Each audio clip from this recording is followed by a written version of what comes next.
Hello everyone, and welcome to another episode of Nemopack. How are you guys doing today? How's life? I was going to say that this mod pack requires dedication, and I got maggots. Just to refresh your memory, we have a lot of issues in this mod pack because most of the resources that we want are not infinite. And in order to make the creative items as well as their components, we need one of the most expensive items in Mechanism. Antimatter pellets. So why am I calling it expensive? Because you get 1 millibucket of antimatter from 1 bucket of polonium. That's a ratio of 1000 to 1. But no, don't you worry, it gets much better. You get 1 millibucket of polonium from 10 millibuckets of nuclear waste. That is a ratio of 10 to 1. And we do get nuclear waste from fissile fuel, and the ratio is 1 to 1. So essentially each 10,000 millibuckets of fissile fuel is 1 millibucket of antimatter. But here is where it gets really bad. You need 1000 millibuckets of antimatter in order to make 1 pellet. I was never good at math, but I think you need 10,000 buckets of fissile fuel just to make 1 pellet. So how do we get fissile fuel? Essentially it's a combination of uranium, which in this mod pack is infinite because of the excavator changes, and hydrofluoric acid. So uranium is infinite, fluorite is not. But thankfully yesterday someone gave me a wonderful solution to overcome this problem. As we already know, Create considers any body of fluid which is more than 10,000 source blocks as infinite. This is why we have infinite lava. And here is the main point, hydrofluoric acid has a liquid version. So generally speaking, we are going to make a creative tank using Create for hydrofluoric acid. And also maybe DT fuel, but let us not get ahead of ourselves. Good night, Cubby. Good morning, Cubby.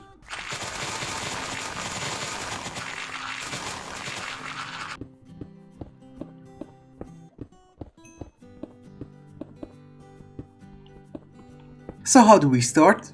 We dig. A lot. These holes that you see over here are 21 by 21 by 31. That is more than 10,000 blocks. Another thing that I have done is that I have installed the construction ones. Because I am not going to place down 1 million blocks on my own. Now that we have the rough shape of our creative tanks, it's time to smooth out the edges. I still don't know what's their purpose. I don't like them. I do know their purpose. I hate them. Well, it's not going to be a work of art. We just want it to be neat and clean. Well, even this simple block palette is incredibly expensive. Now that our reservoirs are complete, let us start filling them in. Our first priority is going to be hydrofluoric acid because fluorite itself is not a renewable resource. So how do we make hydrofluoric acid? It's one of the most easiest things to do. We already have the sulfuric acid, we automated it ages ago, and we just need to infuse it with fluorite in a dissolution chamber. So basically what I'm going to do is that we're going to have a quantum entangler porter over here. It is filling up with hydrofluoric acid. Every 2 seconds it's nighttime, so I'm very happy. And it also rains. And I think we are going to fill this one in with hydrofluoric acid. This one we will use for DT fuel. There is an item from Mechanism which is basically an upgraded pump, and it is called Fluidic Plenisher. And I think I need one more quantum entangler porter. So here is what we're going to do. We're going to have one quantum entangler porter over here, which is going to be set to base power. That is going to power our reverse pump. Of course, we are going to have a rotary condensator because the hydrofluoric acid that we're making at this very moment is a gas. And if we use a quantum entangler porter, we can provide it with the hydrofluoric acid. It's going to convert it into a fluid.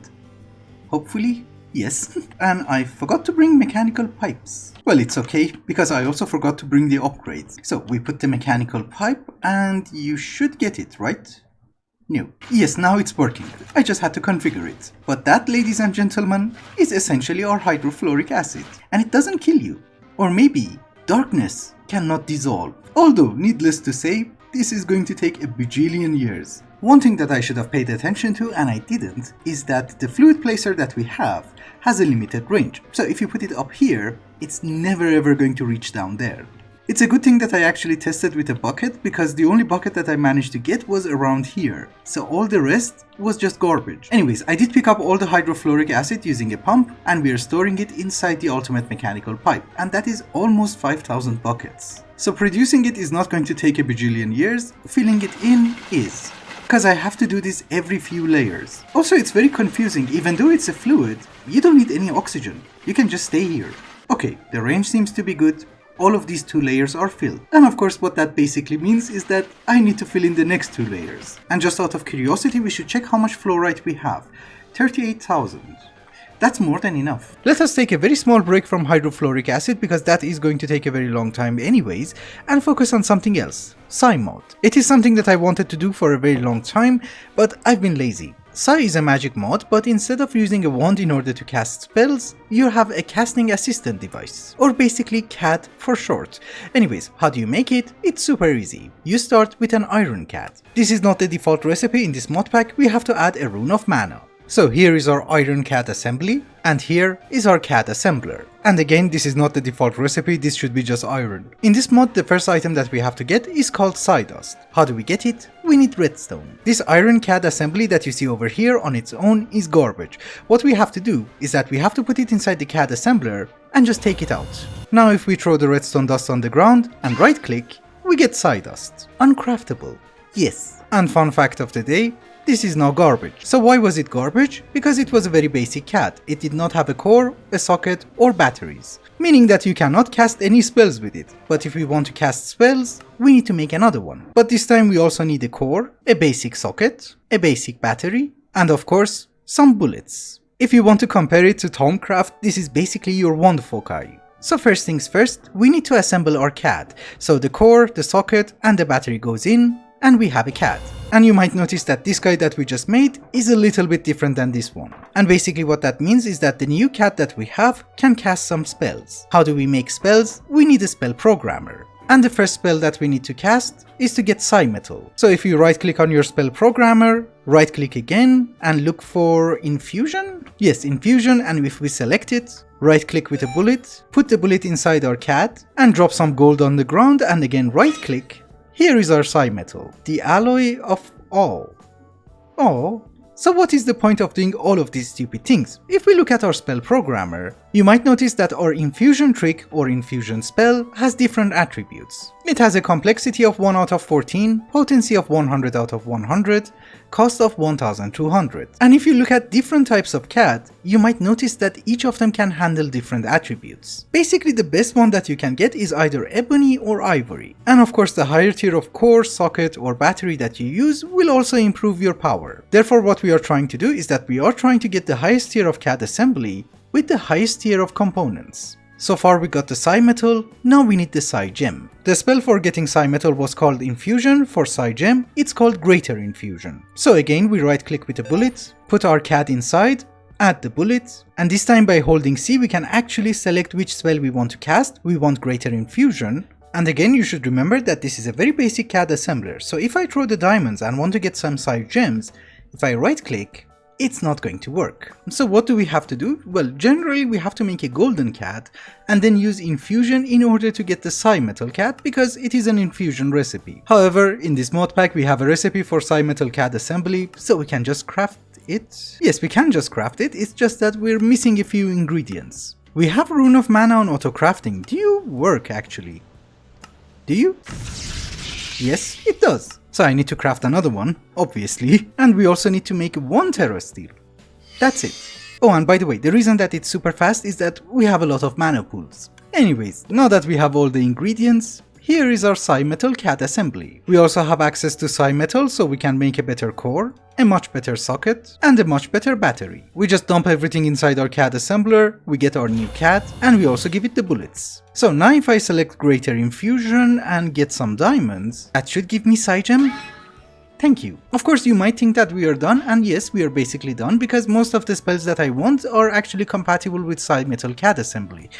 But I really like this one, and this one is kind of a pain. And in order to get ebony and ivory, there is another trick called ebony and ivory. We right click with a bullet, we put it inside our CAD, and this one actually has to be performed in the end. Ebony and ivory are not different at all, it's just basically your choice of colors. I'm going with black. We just drop some coal and right click. Here is our ebony. Oh, in this mod pack I also need a nether star. Okay, and if I have not done anything wrong, this should be the spawner for wither skeletons. We just need 3 heads. That's it. That is blazes. Maybe I should put it next to the other blaze so that I don't get confused. Are you the wither skeleton? You're diamond. Oh yeah, I got it from the roguelike dungeon, so yes, obviously. It could take a while. Actually, you know what? This place is fully lit up. We need a teeny tiny bit of darkness. That is the worst kind of wither skeleton. Diamond armor. No heads. Also, just before you make fun of me for not having a mob farm, a bamboo spike from supplementaries is not considered as player kill. Also, the Bellathorn from Botania damages mobs, but it's also not a player kill. So yes, no mob farm. It doesn't even work for blazes. You know, my biggest issue in this mod pack is that for the simplest things, you have to spend an hour. It has been a while, and I still haven't managed to get a single skull. I do have a Vorpal enchantment which should give us a higher chance of beheading, but I think I need like 65 levels in order to put the enchantment on my sword. Yes, I need 67 levels. Well, we have a little bit of experience left, and I have 37 levels on me. 45, 50, 55. This thing holds a lot. I had no idea that it's 20,000 levels of experience, but fine by me. There you go. It's not the best Vorpal, but it's the best we have. Nothing. Okay, I have a question. Shouldn't the range be like 16 blocks? If I move here, it stops. That's not 16 blocks. Yes, the first skull. This is literally the first one that I got from a wither skeleton. The rest of them we got from ruins and statues and chests. And just out of curiosity, I have killed 30. Huh, so I'm guessing the chances are not that bad. Is there a chance that we upgrade our Vorpal to Vorpal 3? Fire aspect is garbage. Fire aspect is garbage, but apparently I have to take it. And that's it. I'm assuming it is what it is. That's what I have to do. Yes, the second one. Also not a very bad shovel. And the third one. Yep, we got it. So if I want to make an ebony metal CAD assembly, what are we missing? Everything. Ebony metal ingots. I just froze. I need 13? I really want to jump in and just end it. But that is fine. There are other ways of relieving our frustration. For the moment, we just get back to crafting. I also have never ordered 13 at the same time, so let us see if it actually works. I mean, it should work. Applied energistics and refined storage are designed to work for automation, so if it doesn't do its job, that would be a surprise. It's dropping one extra. It drops one extra. I don't really know why. I have to increase the timer. Also, when I was making this, some of you guys were actually suggesting to me that this is not a very good setup because I don't need a timer. Instead, I should just have a hopper and use the redstone signal in order to lock the hopper. The problem is that this redstone link from create has a huge delay, and I don't really know why. This is why I'm using a timer. Yeah, it seems to have been fixed. We all know that I'm not a very technical person, but I think the game has an engine which determines that, for instance, these particles should fall down, hydrogen should flow through the tubes, or I don't know, the gas burning generators should function and send power, or even these flies should spawn. Basically what I'm trying to say is that there should be an engine determining every single update in the game, right? I would have been really happy and grateful if it would have concentrated a little bit more on filling in the source blocks, rather than giving me flies. Anyways, I need 13 terrasteel. What did I do wrong? I don't know. So ladies and gentlemen, this is very expensive. Let us not mess it up. We need 3 ingots. 1, 2, 3. And here is the CAD assembly. And of course we're going to go with the highest tier of core, highest tier of socket, and the best battery available. And since I like purple, we go with purple. Oh, and by the way, the core determines the complexity, and socket determines how many bullets you can have inside your CAD, and the colorizer is basically just aesthetics. Also, you cannot carry 2 CADs at the same time, so this one goes inside here, so that we can pick this one up. And we finally have it. So you go back in here, we take you out because I need the bullets, and we throw the Cymetal one in the trash. So ladies and gentlemen, we have our ebony CAD. Now it's time to fill it in with spells. I'll be incredibly honest with you, I have no idea how the spelling system works and I gave up a very long time ago, because whatever spell you make, there's someone on the internet who makes a better one. So generally what I do is that I go to Reddit, I search for useful size spells, and I pick the ones that I want. For instance, this one. It will break and replace blocks. And yes, it is an older spell, but it's fine. Oh, and by the way, you just go to Reddit, copy everything to your clipboard, and paste it in your spell programmer. And you have a spell. So I'll be finding a few spells that I want, and I'll be right back. I just found a spell which is called the Wither Killer. Let us give it a test. I highly doubt it's going to work, but I'm really curious. Well, obviously it didn't work, but we did manage to get a nether star. So I'm not going to complain. Instructions were a little bit unclear. It was for the leggings, not for the cat. So I did make the leggings. Let us try this one more time, and I forgot soul sand. I'm just curious what it does, because I think it's going to just bounce back the projectiles. That's it. We need more light, and we should probably activate it. Oh yeah, it can't shoot me. That is neat. So me and Cubby have just found our favorite spell, Inferno. It's really nice and incredibly satisfying to watch. I don't think me and Cubby need to visit this village ever again.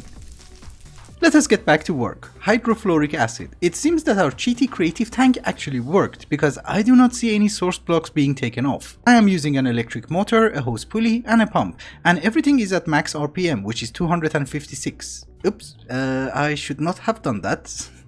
So as I have already mentioned, this hydrofluoric acid is a liquid and we need to convert it into a gas. So I need a rotary condensator and it never faces the correct way. It seems to be fast. Okay, using a rotary condensator, we are exporting it into a quantum entangler, and just to make sure that we can make fissile fuel, if I remove this pipe and put another one like so, are we getting fissile fuel? I'm not sure if this is a decent rate, but we are getting it. And also hydrofluoric acid is keeping up. Uranium oxide is not. It's not a horrible thing because the chemical oxidizer, which is converting yellow cake into uranium oxide, is working at maximum speed anyways. So basically that means uranium oxide is our bottleneck and we are pumping hydrofluoric acid faster than that, so we're good. Cause I was thinking maybe we're going to need more pumps. It seems no. But now that this plan has been successful, we need to focus on DT fuel.